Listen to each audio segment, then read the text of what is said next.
What about looking at alternate sources of fuel, perhaps from the United States, which has its own domestic supply, or even from from Russia via India?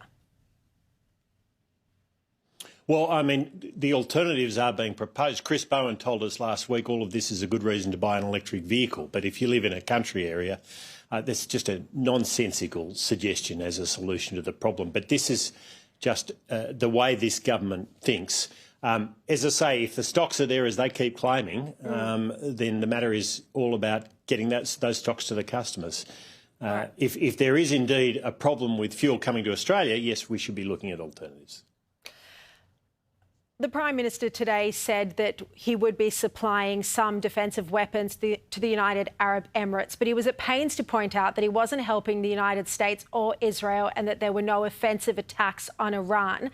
What did you think of his kind of timid language? And would you have a different position if you were leader? Oh, I think it's pathetic.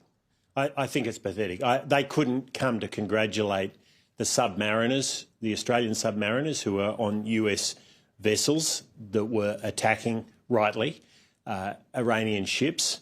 They can't come to say that Israel and the United States deserve support in the attacks they've been making on Iran. And this is the complete moral ambiguity, the lack of moral clarity, phrase you used a moment ago, quite rightly, Sharri, of this Prime Minister.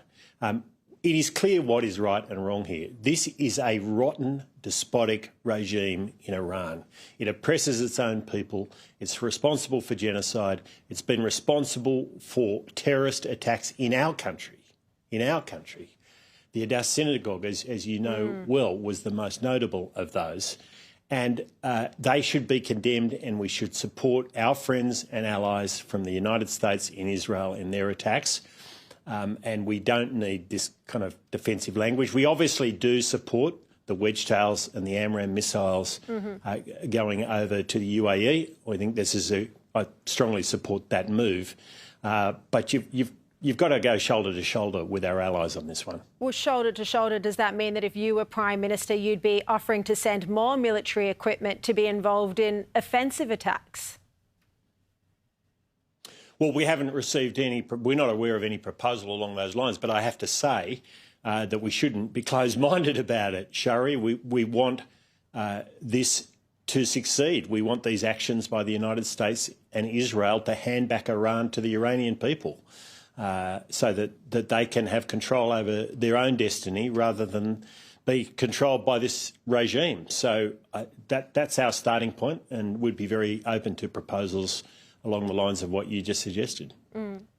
Just very quick answers on a couple of other points. President Trump phoned the Prime Minister overnight about the Iranian soccer team. Do you think the Albanese government was a bit slow to act? Would you like to make sure that help is extended to the other players? Well, we strongly support asylum being offered to the players. You can only offer it at the end of the day, but it should be, and there shouldn't be any kind of oppression of those players by management. There's questions about how some of the management, whether they had appropriate clearances, but putting that aside for a moment, I think offering asylum is incredibly important. We support the actions that have been taken. I'm not so sure about the photography. I doubt Tony Burke will be getting photographs with the ISIS brides if they come to Australia. Well, you never know. He has turned up to Sydney Airport when there have been arrivals from Gaza, so he doesn't miss a photo opportunity. Just finally, very quickly, Nationals leader David Littleproud has, of course, announced his resignation. Did he tell you he was going to resign, or were you blindsided? No, he gave me warning in advance, and how much? I thank him for the role he's played, an important role. Well, a little bit. I'm not going to go into private conversations, Sharri, but he did give me warning. But I think David has led the National Party through a difficult time coming out of the election loss in 2022, and I thank him for that service. He'll continue to serve in the Parliament. He has been important person to work with for me in re-establishing the coalition. We needed to get that back onto a good footing, and we've done that. Right, Angus Taylor, really appreciate your time this evening. Thank you.